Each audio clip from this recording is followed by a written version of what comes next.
L'heure est grave. Serge Petit-Demange, bonjour. Bonjour Monsieur Chaumont. Je pense que vous avez un message important à apporter aux différents corps de l'armée ainsi qu'aux forces de l'ordre. Oui, c'est exact. Je tiens à lancer un appel en direction de l'armée et des forces de l'ordre. Très bien, nous vous écoutons. Officiers généraux, amiraux, officiers supérieurs, officiers subalternes, officiers mariniers, sous-officiers de tout grade des armées de terre, de mer, de l'air, de la Légion étrangère, de la Gendarmerie nationale, de la Police nationale, de la Police municipale, des douanes. Renaissance de la République française s'adresse solennellement à vous. L'heure est alarmante. Il n'est pas vous manquer de respect pour ce qu'un citoyen veut vous dire, pour ce que vous allez entendre. Loin s'en faut. Dans la grande et noble tradition de l'armée, avec un A majuscule, il est inconcevable de ne pas respecter le pouvoir politique civil, je nomme le pouvoir exécutif, sous lequel la Constitution de la Ve République vous place hiérarchiquement. Il est impensable, pour un Français portant l'uniforme avec fierté et honneur, de ne pas obéir. Il est impensable de désobéir à son chef constitutionnel. Pourtant, le 5 décembre 2016, un événement catastrophique, excessivement menaçant, une traîtrise, est venu dévaster l'harmonie démocratique. Un second événement en découlant directement est né le 9 mai 2018.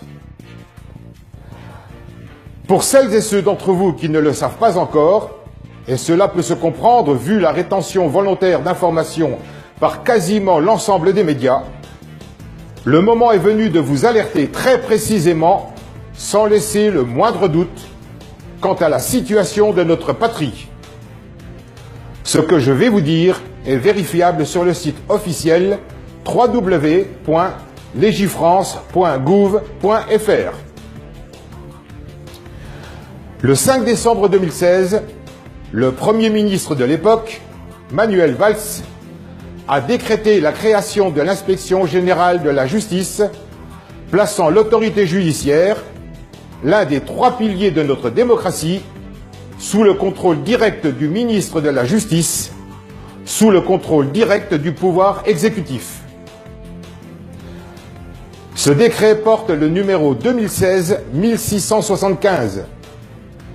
Il a été publié au journal officiel numéro 283 le lendemain 6 décembre pour une entrée en vigueur le 1er janvier 2017.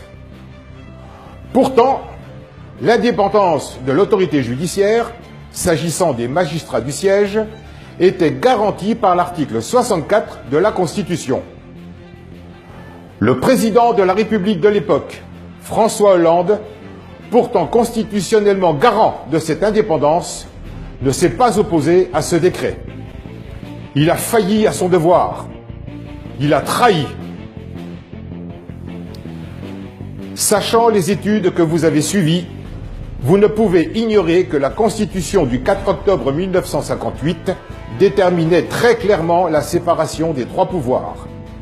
Le pouvoir exécutif, le pouvoir législatif, l'autorité judiciaire. L'article 16 de la Déclaration des droits de l'homme et du citoyen du 26 août 1789, référencé dans le préambule de la Constitution précitée, dit ceci. Toute société dans laquelle la garantie des droits n'est pas assurée, ni la séparation des pouvoirs déterminée, n'a point de constitution. Puisque violation de la séparation des pouvoirs il y a, la Constitution de la Ve République est défunte le 1er janvier 2017. Les conséquences de cette disparition sont historiques, dramatiques pour l'avenir du peuple, pour son devenir, pour votre avenir. Pour la plus importante de ces conséquences, en l'absence de constitution, sauf à admettre l'état de dictature, quel que soit le candidat, l'élection présidentielle du 7 mai 2017 était tout simplement impossible. Je suis conscient que ce que je vous affirme est gigantesque, monstrueux, mais c'est ainsi. Je le répète, sauf à admettre que la France est entrée en dictature, M. Emmanuel Macron ne peut avoir été élu président de la République. Il usurpe la fonction publique de président de la République avec toutes les conséquences pénales attachées, notamment celles prévues à l'article 433-12 du Code pénal. Les répercussions sont de la même engeance, colossales. Ne pouvant, en l'absence de constitution, être président de la République, M. Macron n'a pu nommer M. Édouard Philippe Premier ministre. De ce fait, l'illégal Premier ministre n'a pu proposer les membres de son gouvernement à M. Macron. La France est officiellement gouvernée depuis plus d'1 an par des usurpateurs. Concernant l'armée, M. Macron, illégitime locataire de l'Élysée, n'a pu nommer le général François Lecointre, chef d'état-major des armées, en remplacement du général Pierre de Villiers, démissionnaire. De fait, vous, dont le rôle primordial est d'assurer la protection de la nation et des citoyens contre les agressions extérieures et intérieures, vous n'avez actuellement pas de chef suprême, pas plus que vous n'avez de Premier ministre, ministre de l'Intérieur, de la Défense, des Finances, pas plus que vous n'avez de chef d'état-major des armées. Le projet de loi constitutionnelle numéro 911 du 9 mai 2018, présenté par l'exécutif, n'est ni plus ni moins qu'une nouvelle constitution fondant la 6e République. Mais pourquoi l'usurpateur de l'Élysée et celui de Matignon, leurs complices du gouvernement associé, parlent de loi constitutionnelle? Eh bien, tout simplement parce qu'une loi est votée par le Parlement, pas par consultation du peuple, pas par référendum. On ne peut modifier une chose que si celle-ci existe.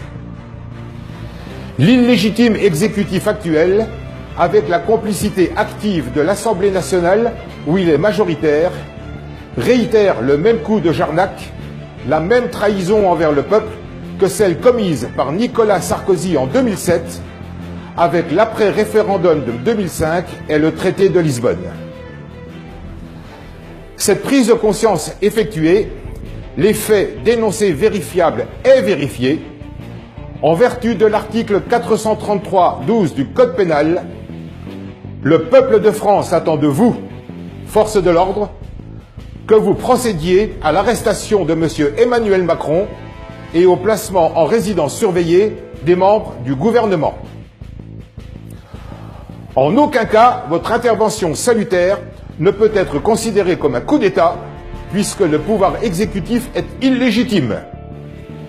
Nous sommes plutôt dans le cadre d'une opération d'assainissement public.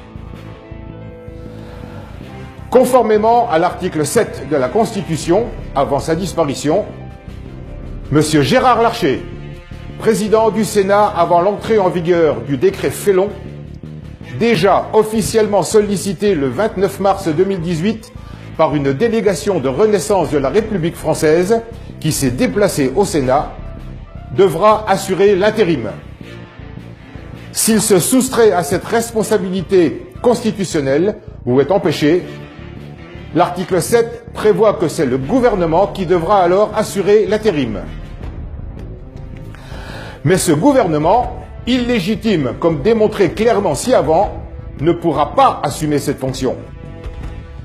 Reste le président fondateur de Renaissance de la République française, volontaire qui, si elle lui est proposée, acceptera cette charge, comme déjà officiellement annoncé le 13 novembre 2017, le temps nécessaire au rétablissement légal de la Constitution, au rétablissement de l'état de droit, au rétablissement de l'entière souveraineté du peuple.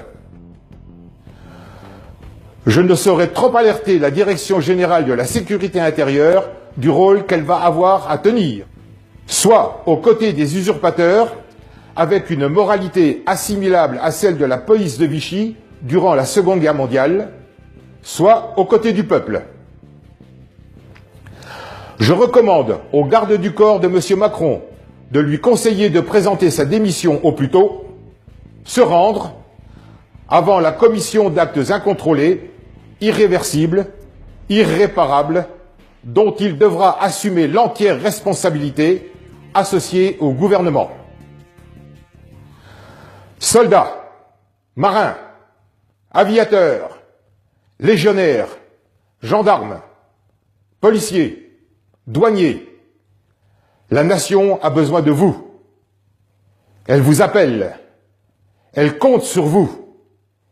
Elle a confiance. Vive la France!